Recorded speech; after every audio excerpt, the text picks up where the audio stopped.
in honor of the Colts game starting on Sunday, I've been doing these final 5 takes for the upcoming Colts NFL season, one a day leading up to the start of the Colts season. Here's what I've got so far, just for those of you keeping track, ready to pounce on me as soon as I'm wrong. Anthony Richardson will have a touchdown to turnover ratio of 3-1 this year.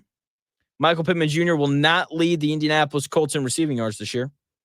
And Jonathan Taylor will rush for over 1,300 yards, but only score 8 touchdowns on the year. And today is my 4th big Colts take or prediction coming up this season.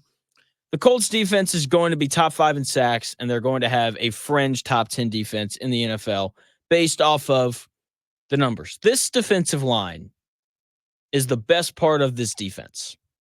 The front 7 as a whole is the strength of it. Okay, I'm not worried about the Colts on first and second down. Okay, the defensive line is stout, deep, talented, all those things. Zaire Franklin and EJ Speed have shown us over these past couple years to be good players.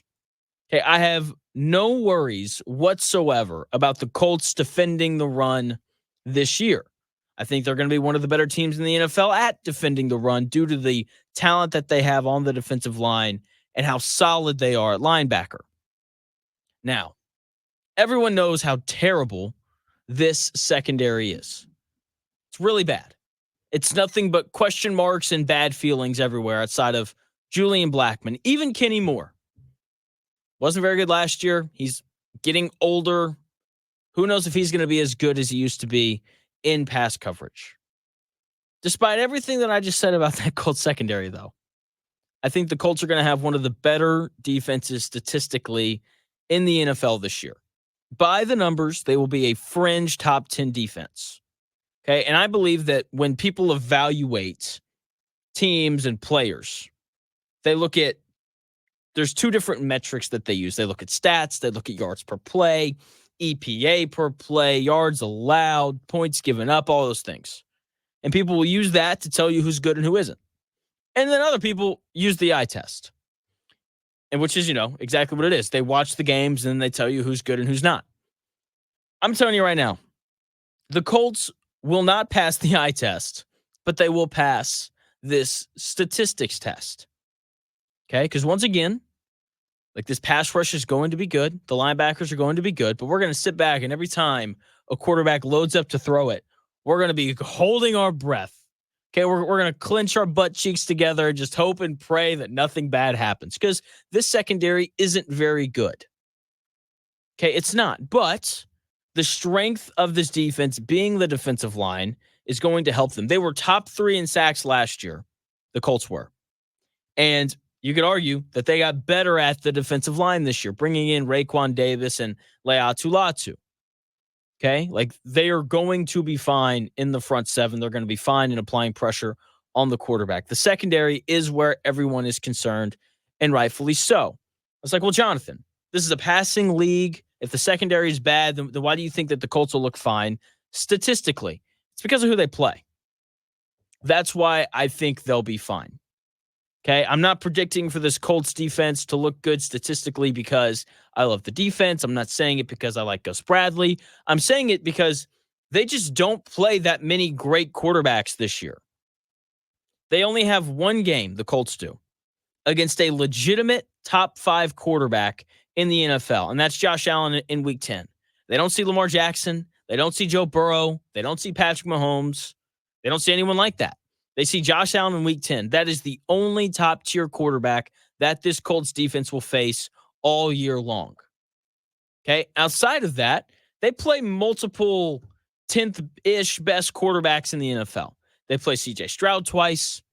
Okay? If he's as good as he was last year, like he's probably a top 10 guy. They play Trevor Lawrence twice, who if he's, as good as he was 2 years ago, then he's probably a top 10 guy.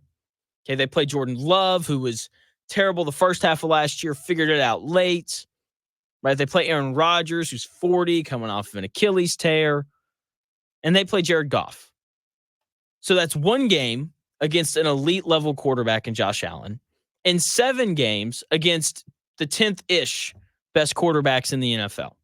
The other 9 games that the Colts are going to play this year are against rookie quarterbacks or just young guys in general, guys like Will Levis, or flat out bad quarterbacks. That's what, guys like Sam Darnold in Minnesota, who's probably going to be the starter for them this year.